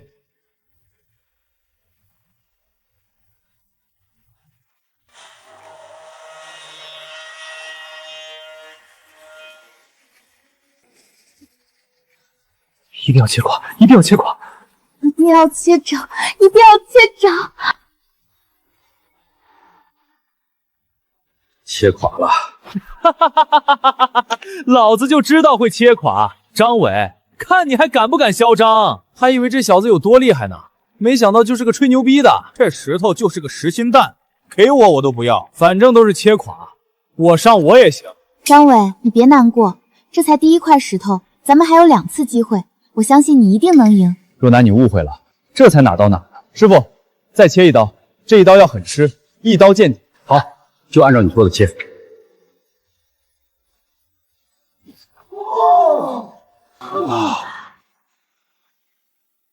我操，正阳绿，玻璃种，而且还是极品玻璃种。虽然个头小了点，但架不住品质好啊。这玩意儿起码值500万。500万你想屁吃呢？我出600万。柳如烟、唐文凯，你们看到没有？张伟这块石头就值600万，比得上你们3块。怎么办？我发过誓，谁能赢我，我就嫁给谁。难道张伟就是我命中注定的那个人不成？你们别嚣张，这还有2块没切呢。要是剩下2块都是垃圾，那顶多打个平手。不见黄河不死心，师傅，帮我把这一块也切了。好，你说怎么切就怎么切。开窗，然后侧切。得嘞。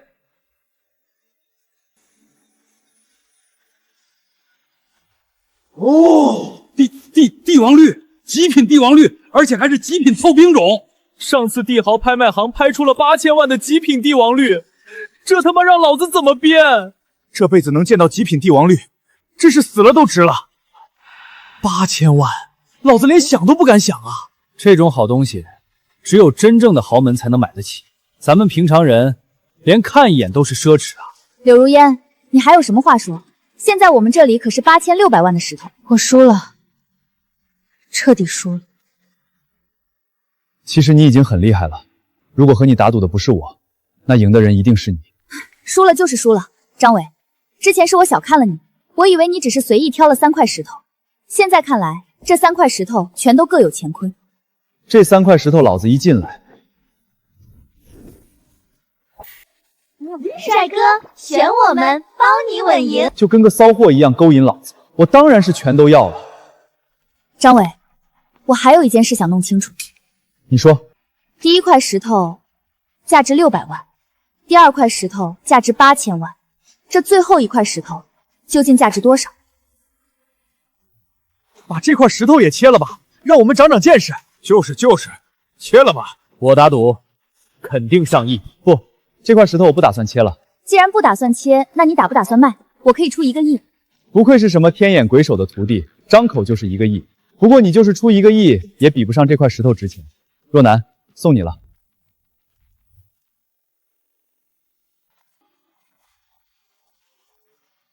张伟，1个亿都不卖的石头，你就送给我了？是啊，有什么问题吗？可是这是1个亿啊！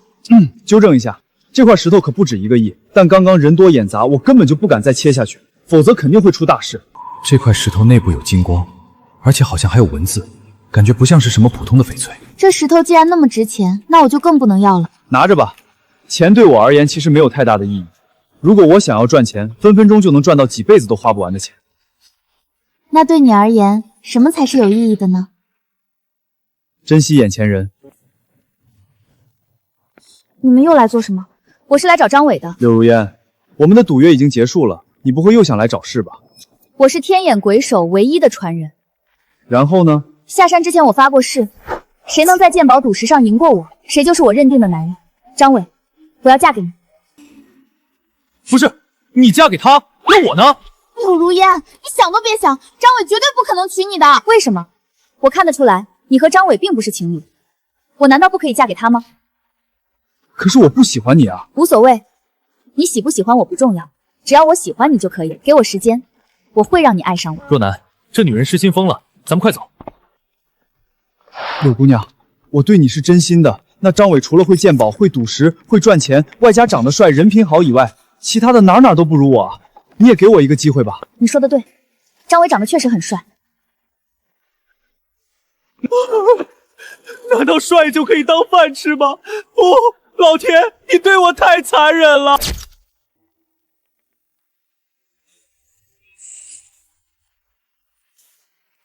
总算是能回来交差了。给公司是交差了，可柳如烟那里你打算怎么交差呢？若男，我对柳如烟真没想法，你要相信我。柳如烟那么漂亮，而且还是天眼鬼手大师的传人，难道你就不心动？弱水三千，我只取1瓢。算你过关。若男，那我们现在是什么关系？朋友以上，恋人未满，还差一个正式告白的关系。那不就是万事俱备，只欠东风，后天就是情人节。若男，到时候我一定要让所有人都知道我的心意。这个张伟明明手里没几个子儿，偏偏价值上亿的东西说送就送，看来他对我们家若男起码是真心的。那您的意思是，张伟在您这里算是过关了？其实，在查清楚这小子的人品以后，就已经过关了。不然我为什么让你下达这种考核任务？还不是想给他一个机会。张伟这次弄来的古董和翡翠价值很高，他成为帝豪的总裁是板上钉钉的事。但是冯家可不止一个帝豪，就是因为冯家家大业大，所以我才不敢迟迟做决定。再加上我那几个老朋友，他们的家业不比冯家差，他们的儿子就更不用说了，都是有名的年轻才俊。明白了，所以您其实是给了张伟一个公平竞争的机会。若是他竞争失败，那帝豪集团总裁的位置就当做是给小姐的交代了。只能是这样了。我把话放在这里，张伟，他就是一个瘪三儿，跟老子争总裁的位置，他配吗？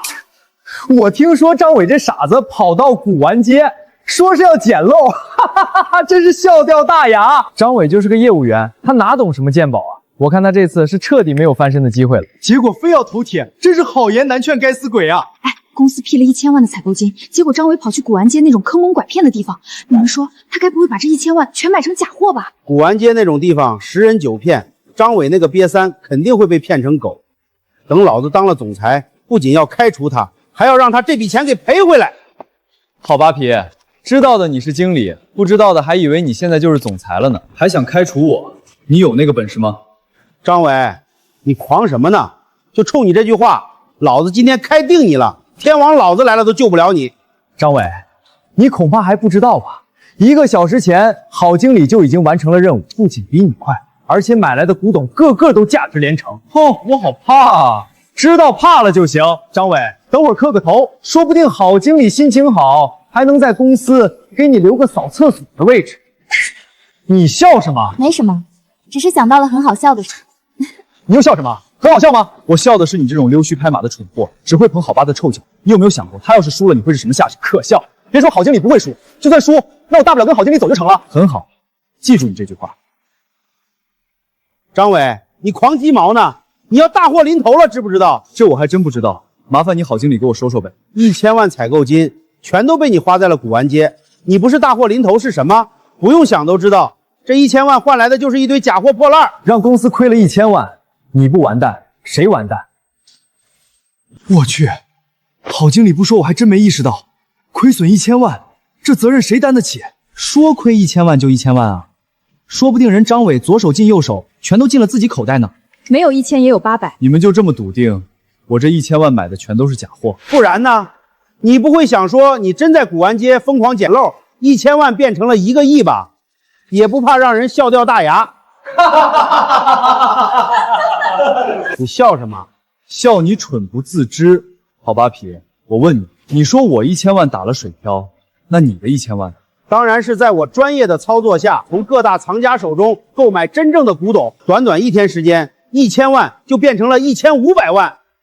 没想到你还真有点本事。怎么，现在知道怕了？告诉你，晚了。不，我的意思是说，你只有这点本事，我就是想输都难啊。马董事长来了。马董事长，你来的正好。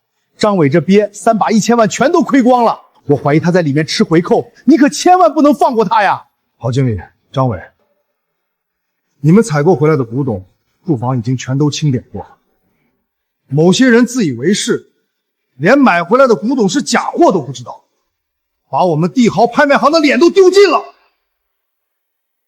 张伟，听到没有？我们帝豪的脸都被你丢尽了，笑死我了！张伟这傻逼还想着去古玩街捡漏，真是痴心妄想。张伟就不该逞能，他就一业务员的命，非要跟郝经理争夺总裁的位置，现在连工作都要丢了。我要是他，肠子都悔青了。早知如此，何必当初？自从张伟升职做了经理，所有人都在等着看他笑话，这些人都是一丘之貉。死到临头了，还在这装模作样呢。马董，别给他面子了。您说吧，他在古玩街收购的那些破烂，究竟有多少是真，多少是假？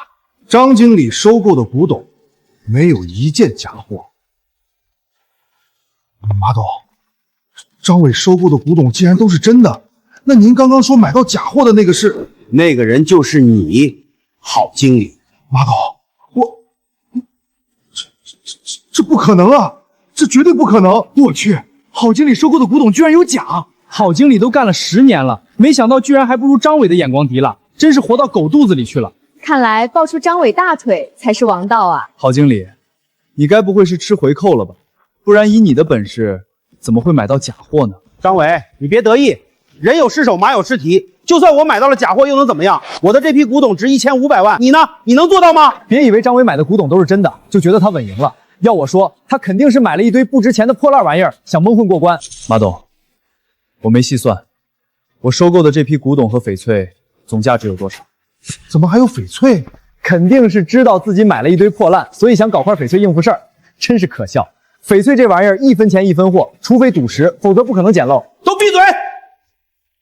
成事不足败事有余的东西，你们哪来的脸指责张伟？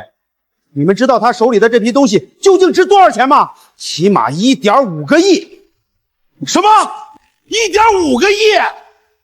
你收的那批东西加一起才值1500万，人家张伟是1.5个亿，你凭什么敢扬言开除他？马董，我错了，我真的错了。张经理真是太牛逼了！帝豪成立20多年，这恐怕是利润最高的一笔单子了吧？就这好扒皮，还想升职做 CEO 呢？我看是想屁吃！要不怎么说人张经理才是真的低调呢？1.5个亿跟没事人一样，学不来，真是学不来。看来这次考核的结果大家都没有任何意见。既然如此，我宣布张伟从今以后就是帝豪拍卖行的总裁，年薪1000万。多谢马董。年薪1000万，我操，我一辈子都赚不到这么多啊！而且这还只是底薪，总裁的奖金分红只会更高。你们懂个屁！这些钱算毛线？当了总裁，那基本就是内定的下一任董事长了。以后帝豪的所有事情都得由张伟做主。马董，张伟做了总裁是靠他的本事，但这价值1.5个亿的古董，我觉得不能混为一谈。对，大小姐，不，冯小姐说的对，毕竟公司只出了1000万的采购金，怎么花都是张伟说了算。现在他为公司带来了1个多亿的利润，绝不能将他的付出当作理所当然。难道说这批古董和翡翠都将由帝豪拿来拍卖，所有利润全都无条件打到张伟卡上，并且公司将会再拿出5000万作为对张伟的奖金？马董，那我呢？身为经理，却连本职工作都做不好。既然如此，你这个经理也不要做了，从最基础的业务员做起吧。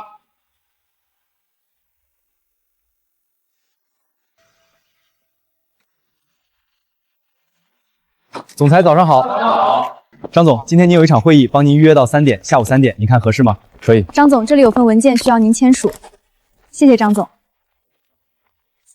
张总真是太帅了，事业有成的男人，无时无刻都在散发魅力。我不行了，我爱上你了，张总。总裁的位置明明应该是我的才对。好经理啊，不，小好啊，你迟到了，这个月的全勤奖没了啊！我才迟到了1分钟啊！你不服啊？别忘了，你现在只是一个普通业务员，你再顶嘴，老子扣你1天工资，听见了没有？听见了。大点声！听见了。算你识相，滚去干活吧。该死的张伟，都怪你！如果不是你，我怎么可能会沦落到今天这一步？还有这个破公司，是你们先对不起我的。唉，该说不说，这总裁当的是真累啊。若楠，你怎么来了？张大总裁现在可是大忙人，我想见你一面都得约时间了。没有的事，我的办公室随时为你敞开，你想来就来，想走就走。你采购的那批古董翡翠将会在月底30号开始拍卖环节，到时候你可就是货真价实的亿万富翁了，有没有什么感想？感想不好说，但想法确实有不少。别卖关子了，赶紧说。我的人生目标就是升职做 CEO， 迎娶白富美。现在我已经做到了 CEO 的位置，就差一个白富美，人生就圆满了。这个简单，我认识很多白富美，要不要给大总裁介绍一个？一个哪够啊？算命的说我是纯阳之体，起码得10个才行。男人。不好了，张总，库房失窃了，你先前收购的那批古董全都被偷了。发生什么事？会是？我感觉是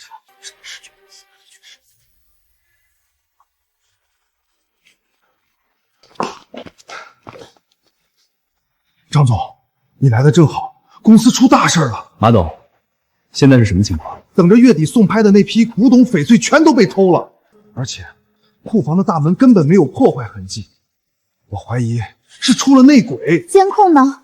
难道没有拍到是谁干的吗？监控被人破坏了，这一定是内鬼干的，否则怎么可能对帝豪拍卖行的库房这么了解？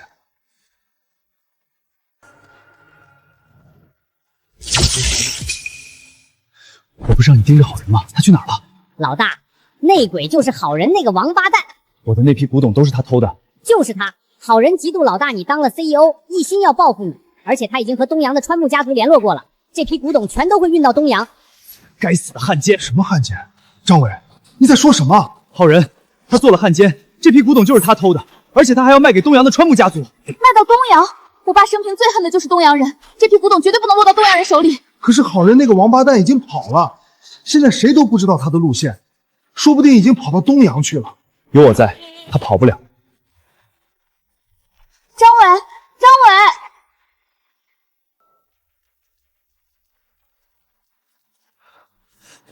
好人，你个王八蛋，偷东西都偷到我身上了！要是让你把这批古剑卖到东阳，老子的名字就倒着写。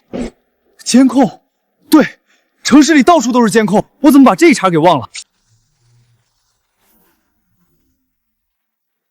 监控大哥，10万火急啊！少套近乎，有话说，有屁放。有个王八蛋偷了咱们龙国的古剑，想要卖给东阳人，我现在找不到他人在哪儿，求你帮我一把。什么？都21世纪了，还有这种汉奸？你早说啊！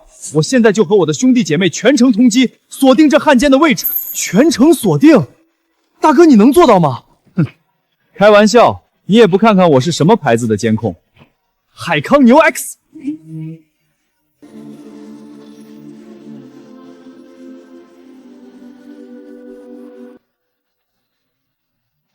找到这个王八蛋了，原来他要去港口偷渡。张伟，我已经知道他要去哪儿了，我现在就去拦住他。你怎么去拦他？用你的2条腿吗？这不是还有共享电车吗？这是电车，不是飞车。跟我走，坐我的车。你还有车？法拉利拉法？这玩意儿3000万，这是你的车？陆南，你究竟是什么人？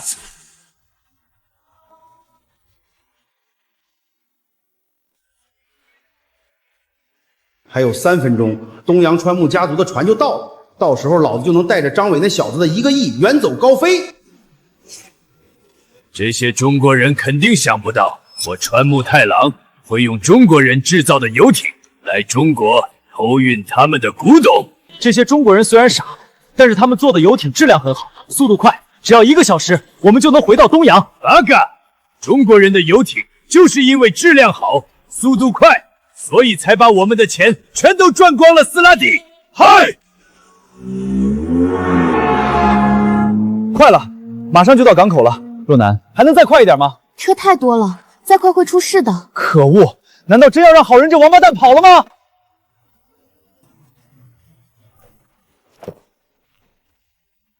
川木先生，这批古董都被我带过来了。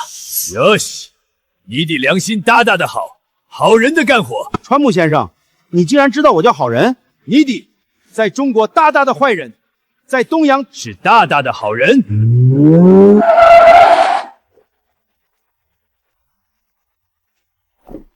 好人，你这个王八蛋，把古董给我留下来！川木大人，咱们快走，这小子追过来了。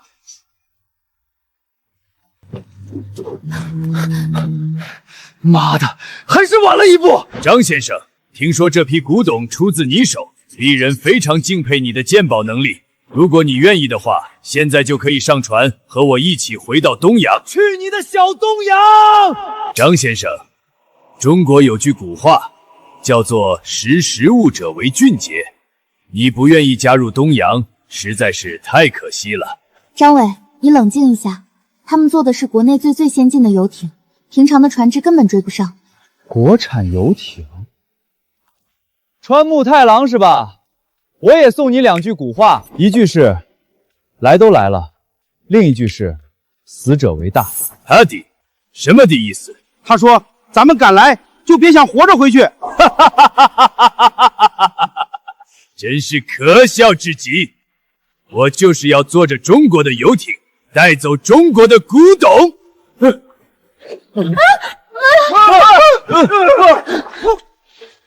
发生什么事了？不好了，游艇的发动机突然关闭了。八嘎！中国的游艇就是不好用，赶紧修好，否则我们谁都走不了。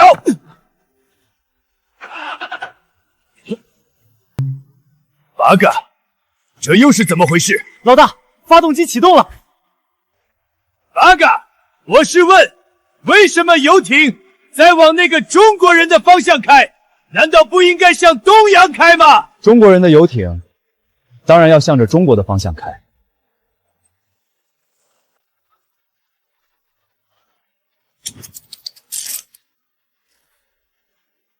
你是阴阳师，你会妖术，偷我们的古董，等着进去蹲到老吧。张伟，我错了，你帮我求求情，我只是一时昏了头，我真不想坐牢啊！好人啊，好人，你如果真是个好人就好了。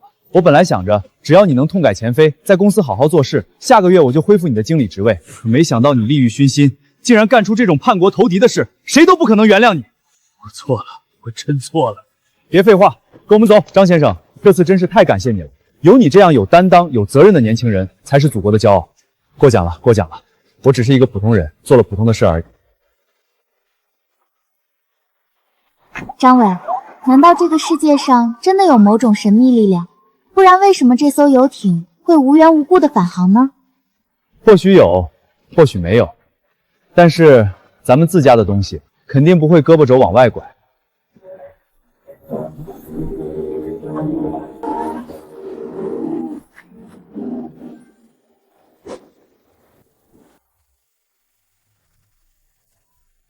若楠，后天是情人节，我在空中花园定了个位置，到时候你有时间吗？张伟，我知道你对我的心思，我也喜欢你，可是什么？我隐瞒了你很多东西，或许你对我并不了解。比如说呢？我其实是冯家唯一的继承人，帝豪也只是我家名下的公司之一。再比如说，其实我爸对你并不是很满意。冯家，号称资产1000亿的冯家，你居然是冯家的大小姐。如果你想和我谈恋爱，只要我愿意，谁也阻止不了我。可如果你想娶我，那你就得先过我爸那一关。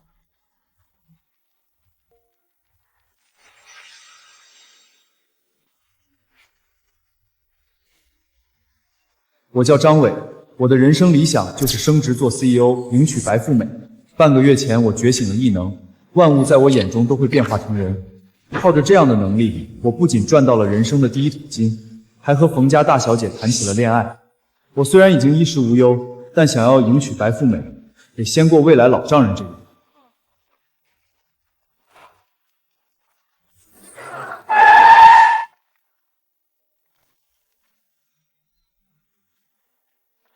这就是冯家，果然是真正的豪门。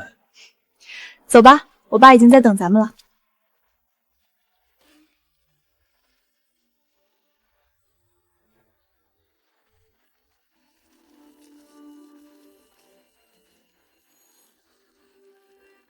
乖徒儿，你下山之前曾经发誓，若有人能胜过你，你便要以身相许。这张伟既然赢了你，那便是你未来的男人。师傅，可张伟已经去见冯家家主了，如果冯家家主对他很满意，那他一定会做冯家的女婿。为师算过张伟此人的命数，潜龙生渊，妙不可言。冯家可不一定能慧眼识珠，一旦有变，你的机会就到了。可要是冯家看上了他呢？那就坑蒙拐骗，上门抢人。